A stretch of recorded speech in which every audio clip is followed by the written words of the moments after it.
This is Top Accolade Global News Update. I am Abiodun Mohammed.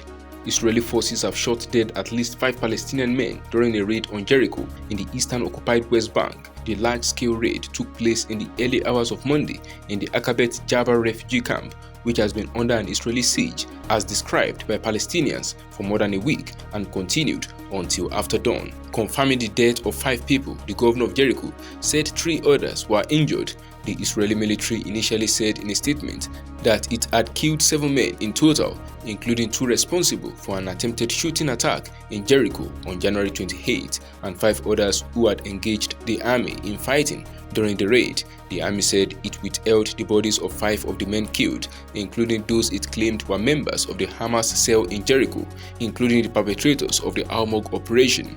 It was unclear whether all of the men were firing back at the Israeli army when they were shot. The shooting on January 28 did not lead to any casualties. It took place just 2 days after a large-scale Israeli raid on the Jenin refugee camp in which 10 Palestinians were killed. Hamas, the Palestinian group governing the besieged Gaza Strip, did not claim any of the 7 men killed as its members.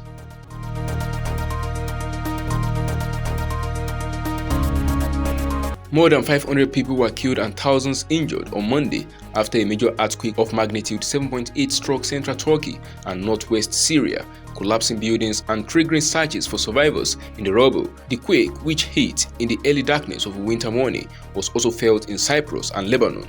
Turkish Vice President Fuat Oktay said 284 people were killed and 2,323 injured as authorities scrambled rescue teams and supply aircraft for the affected area, while declaring a level 4 alarm that calls for international assistance. In Syria, already devastated by more than 11 years of civil war, the government health officials said more than 237 people had been killed and about 600 injured, most in the provinces of Hama, Aleppo and Latakia, where numerous buildings tumbled down. In the Syrian rebel-held northwest, a rescue service said dozens had been killed.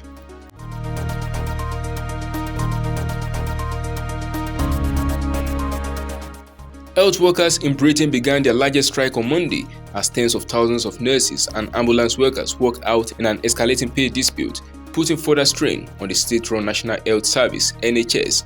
Nurses and ambulance workers have been striking separately, on and off, since late last year, but Monday's walkout, involving both, largely in England, is the biggest in the 75-year history of the NHS. Nurses will also strike on Tuesday, while ambulance staff will walk out on Friday and physiotherapists on Thursday, making the week probably the most disruptive in NHS history. Its medical director Stephen Powis said health workers are demanding a pay rise that reflects the worst inflation in Britain in 4 decades, while the government says that would be unaffordable and cause more price rises and in turn make interest rates and mortgage payments rise. Around 500,000 workers, many from the public sector, have been staging strikes since last summer, adding to pressure on Prime Minister Rishi Sunak to resolve the disputes and limit disruption to public services such as railways and schools.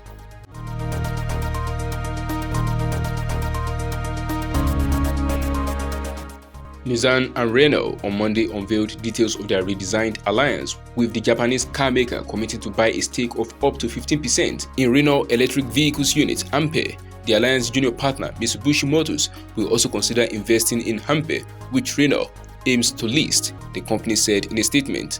The companies had already announced that under the deal to revive their long-standing alliance, the French car maker would reduce its stake in its Japanese partner to 15% from around 43% now.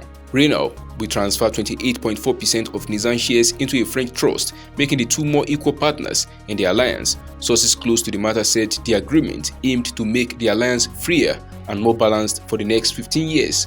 The partnership will produce synergies from joint projects in Europe, India and Latin America, and the companies will work together in Renault's flagship EV business, electronics and solid-state batteries. That is the size of Top Accolade Global News Update. You can follow us on our social media platforms as displayed on your screen. Happy New Week!